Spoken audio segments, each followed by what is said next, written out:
Hello, good afternoon. Ayan, pupunta po kami ng 60th birthday ni Ate Tess. So, ayan, simple lang po kami at wala na po kami igaganda kaya hindi na kami nagpaganda.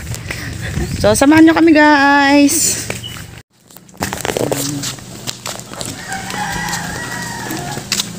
Ganda ng hair mo ah. Yuck. So nice. Look at me. Ang pangit. At talagang hindi na ako maintay na itong mga kasama ko eh. Oh. Talagang gutom na wari aring mga ari. Eto po, kami papunta po sa birthday yan na sinasabi ko. Medyo lakad-lakad tayo ng konti lang naman ang lalakarin natin. Guys, ang hirap po talaga ang mga birthday yan. Lalo na pag medyo malayo-layo ang birthday na pupuntahan. No? So, simple lang kami. Ganito lang talaga. So, malapit-lapit na po kami sa pupuntahan namin. Ayan, mga napagod na po sila. Pero malapit na po yung birthday. Narinig nyo na yung tugtugan. Let's go! Salakay. Ngayon naman ay magbublow na ng candle ang ating celebrant. So, hintayin natin matapos. No, hindi ako makalapit kasi medyo ang space. So, dito lang ako sa malayo-layo para kita ko naman sila. Hintayin natin matapos.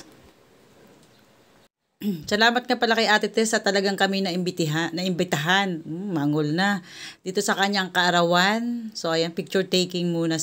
Tayo talagang mga Pinoy, pagdating ng mag-60 ang mga edad natin, talagang inahandaan, no? Ganito po dito sa probinsya namin. Pagka si 60 na, hinahandaan, mga ganun. Siguro naman nakikita nyo yung nakikita ko.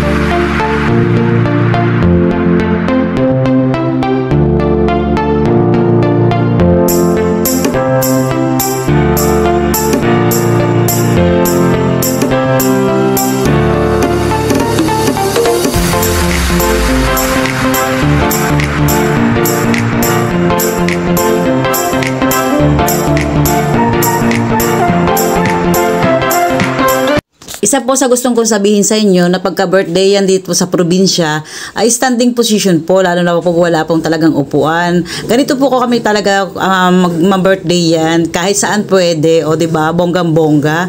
Ayan, pwede nasa bato ka, o kaya nandito ka nakaupo ka sa bato, ganun.